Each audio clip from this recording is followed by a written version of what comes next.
Hello అండి అందరికీ. అందరూ ఎలా ఉన్నారు? బాగున్నారా? నేనైతే చాలా బాగున్నాను. మీరందరూ కూడా బాగుండాలని మనస్ఫూర్తిగా కోరుకుంటున్నా. Welcome back to our channel Rashtravanthi vlogs. ఈ రోజు వ్లాగ్ వచ్చేసి కొంచెం సాడ్ గా కొంచెం హ్యాపీగా ఉంటది. ఈ వ్లాగ్ నుంచి నేనైతే నా ప్రెగ్నెన్సీ స్టోరీ స్టార్ట్ చేస్తాను. ఇంకొంచెం డీప్ గా చెప్పడానికి ట్రై చేస్తాను. నేను ఒక గుడ్ న్యూస్ అని చెప్పాను కదా, నేను ఇప్పటి నుంచి రివ్యూస్ అయితే ఇద్దామనేసి అనుకుంటున్నా. డ్రెస్ రివ్యూస్ ఎలాంటి టైప్ కావాలి అంటే కొంచెం కిచెన్ వేర్ అంటారు కదా, కిచెన్ వేర్ కావాలా లేదంటే డ్రెస్సెస్ కావాలా అనేది మీకు మాత్రం కామెంట్ చేయండి.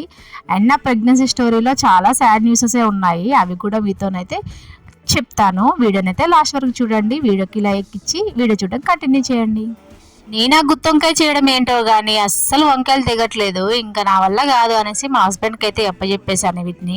మళ్ళీ నా యూట్యూబ్ ఛానల్లో ఎప్పుడు 1K వ్యూస్ వస్తాయో ఏమో, నేనైతే ఫుల్ వెయిటింగ్. కొంచెం వ్యూస్ కౌంట్ అయినా పెరిగితే బాగుండు అని.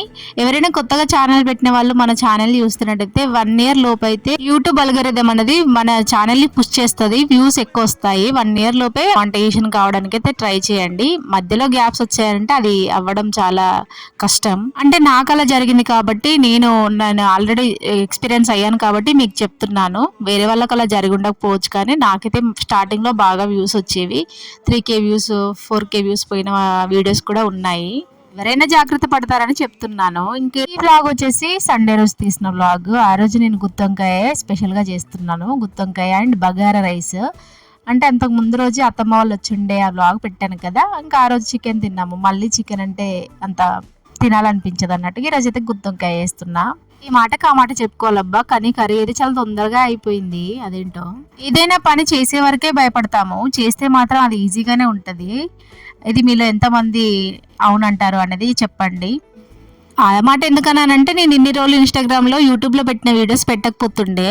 ఇన్స్టాగ్రామ్లో చాలామంది పెట్టమని చెప్పారు, తొందరగా అయిపోతుంది, తొందరగా గ్రోత్ వస్తుంది, వ్యూస్ బాగా వస్తాయని. కానీ నాకు భయం అవుతుండే ఎందుకో ఇన్స్టాగ్రామ్లో వీడియోస్ పెట్టాలి అని అంటే, అందుకే పెట్టలేదు. బట్ ఈ మధ్యలో పెడుతున్నాను. నేను ఆ ఇన్స్టాగ్రామ్ పేజ్ అనేది నా కామెంట్ సెక్షన్లో ఇస్తాను. ఎవరైనా ఫాలో కావాలి అనుకుంటే అక్కడికి వెళ్ళి ఫాలో కొట్టండి. సండే వచ్చింది అని అంటే మా హస్బెండ్ నాకు బాగా హెల్ప్ చేస్తాడు. ఈ కిచెన్లో ఆనియన్స్ కట్ చేయడం కానీ, టమాటాలు కట్ చేయడం కానీ ఇవన్నీ చేస్తూ ఉంటాడు. అప్పుడప్పుడు కొన్నిసార్లు చేస్తాడు. ఆల్మోస్ట్ ఎవ్రీ సండే అయితే ఇద్దరం ఇలా కిచెన్లో కలిసి వంట అయితే చేస్తూ ఉంటాము. కొంచెం తొందరగా అయిపోతుంది కదా ఇద్దరం చేసాము అనంటే, ఎక్కువగా మనమే బర్డెన్ కాకుండా సండే రోజు అందరం ఫ్రీగా ఎంజాయ్ చేసినట్టుగా ఉంటుంది అన్నట్టుగా ఆయన కొంచెం హెల్ప్ చేస్తూ ఉంటాడు.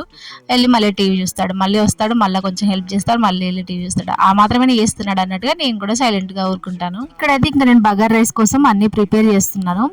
నా దగ్గర ఏ సామాన్లు ఉన్నాయో వాటితోనే చేస్తాను. షాప్ దగ్గర ఉందో దూరం ఉందని కాదు, కానీ నాకు ఎక్కువ సార్లు షాప్కి పంపాలనిపించదు. ఉన్నదాంతో సరిపెట్టుకుంటే సరిపోదా, అది తింటే సరిపోతుంది కదా అనే టైప్. నేను ఎక్కువ అడ్జస్ట్ అవుతూ ఉంటాను దేనికైనా. మనిషిలో ఈ అడ్జస్ట్మెంట్ అనేది ఉంటే మంచిదంటారా చెడ్డదంటారా అనేది చెప్పండి.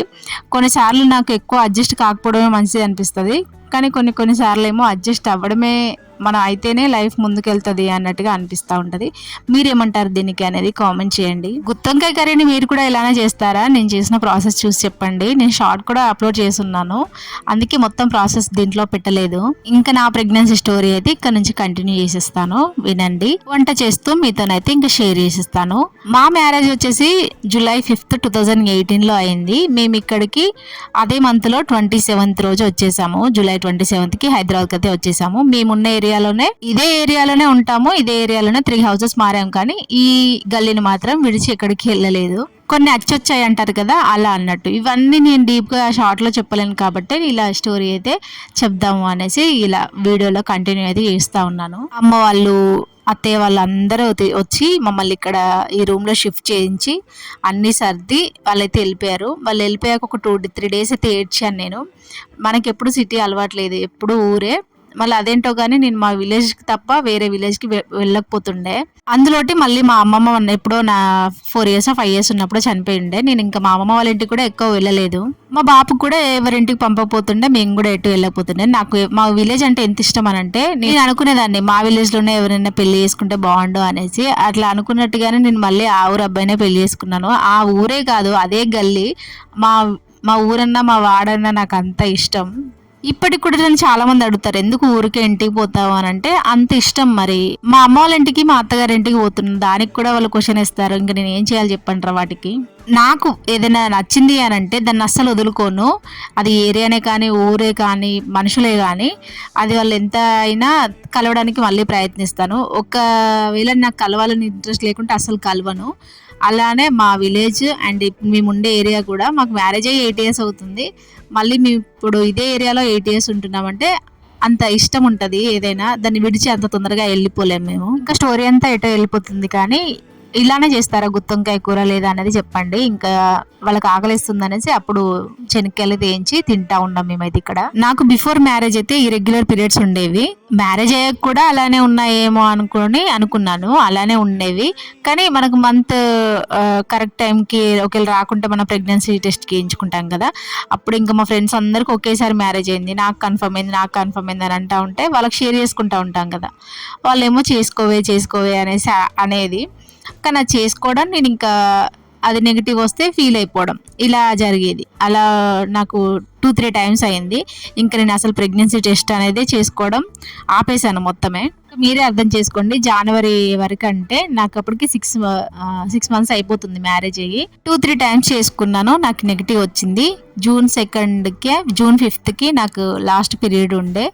ఇంకా దాని తర్వాత 3 months వరకు రాలేదు. నేను కూడా అదే వస్తుందిలే అన్నట్టుగా లైట్ తీసుకొని నేను టెస్ట్ కూడా చేసుకోను అనేసి ఊరుకున్నాను. ఫెబ్లో ఏమైంది అని అంటే లైట్గా బ్లీడింగ్ అయింది. అయినా కూడా నేను పట్టించుకోలేదు. నేను ఎక్కువ హాస్పిటల్కి అస్సలు తిరగను, నాకు భయం. హాస్పిటల్ తిరగాలంటేనే, ఇంజెక్షన్స్ అంటే భయం. టాబ్లెట్స్ కూడా వేసుకుంటే నాకు రియాక్షన్ చూపిస్తుంది, స్కిన్ అంతా డాట్స్ లాగా అవుతూ ఉంటుంది. అలా నేను హాస్పిటల్కి కూడా వెళ్ళకపోతుండే. ఇంకా లాస్ట్కి ఫెబ్లో అలా అయింది. మార్చి రాలేదు. అండ్ నేను మార్చిలో చాలా పెళ్ళిళ్ళు తిరిగాను, ఒక 2-3 పెళ్ళిళ్ళకైనా వెళ్ళుంటాను. ఇంకా ఏప్రిల్ వరకు కూడా ఇంకా నాకు రాలేదు. ఇంకా రాలేదు కదా అనేసి మా మమ్మీ ఏమో హాస్పిటల్లో చూపించింది, మా దగ్గరే నర్సంపేటలో చూపిస్తేనేమో అక్కడ డాక్టర్ బ్లడ్ టెస్ట్ చేసింది. అప్పటికి నాకు 2 అయిపోయి 3 నడుస్తున్నాయి. అప్పటికి డాక్టర్ చెప్పాల్సింది అసలు ఇలా ఎవరికైనా జరుగుతుందా, నాకే జరిగిందా అనేది నాకు ఎప్పటి నుంచో డౌట్. ఎంతమంది డాక్టర్లు చెప్పినా కూడా ప్రెగ్నెన్సీ కిట్లో ఖచ్చితంగా తెలుస్తుంది, నీకు ఎందుకు తెలియలేదని నన్నే క్వశ్చన్ వేసి ఆమెనే సీరియస్ అవుతారు.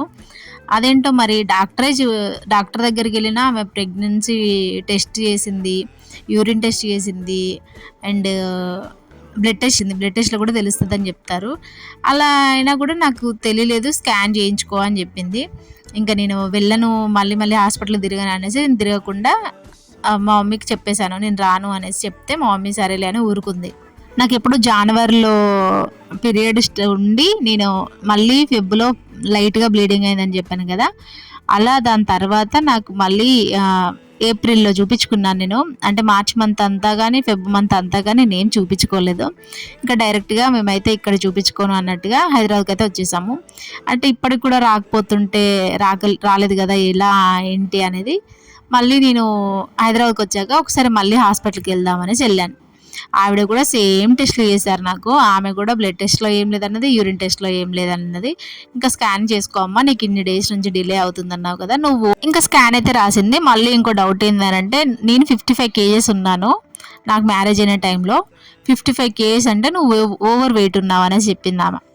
నేను నా హైట్కి 55 అనేది కరెక్టే, కానీ ఓవర్ వెయిట్ అనేసరికి నేను కొంచెం భయం వేసింది నాకైతే.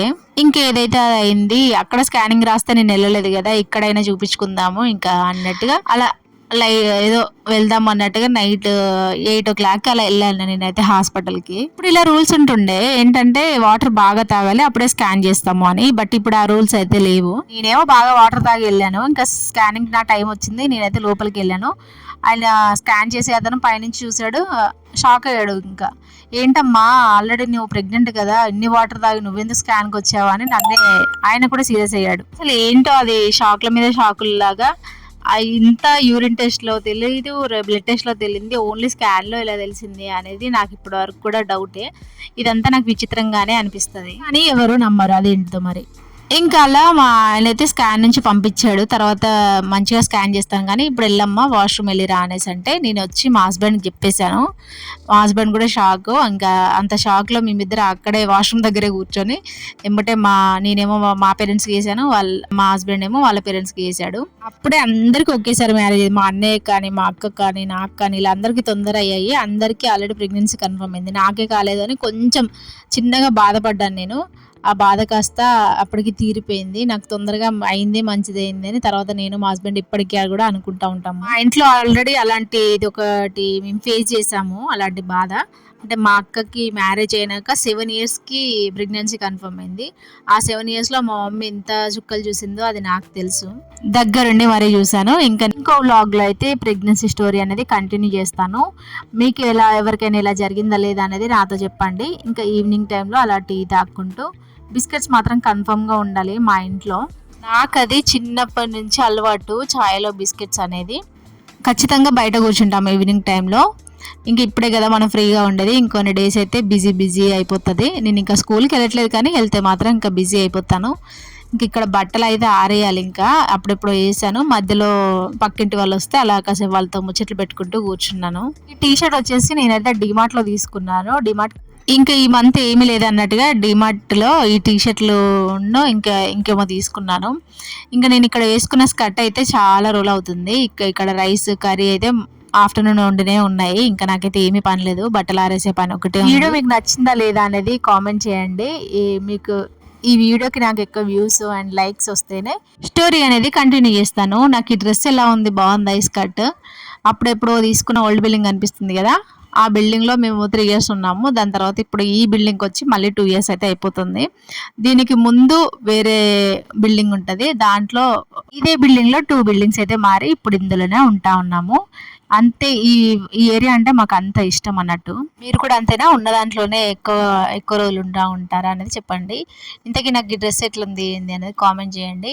వేసుకోవాలా వద్దా అని ఆలోచించుకుంటే వేసుకున్నాను, కానీ మా హస్బెండ్ కూడా బాగానే ఉంది అని అన్నాడు. ఈ వీడియోని లాస్ట్ వరకు చూసిన వాళ్ళందరికీ కూడా చాలా చాలా చాలా చాలా థ్యాంక్ యూ అండి. ఒక కామెంట్ అయితే చేయండి ఎవరైతే లాస్ట్ వరకు చూసారో ఈ వీడియోని.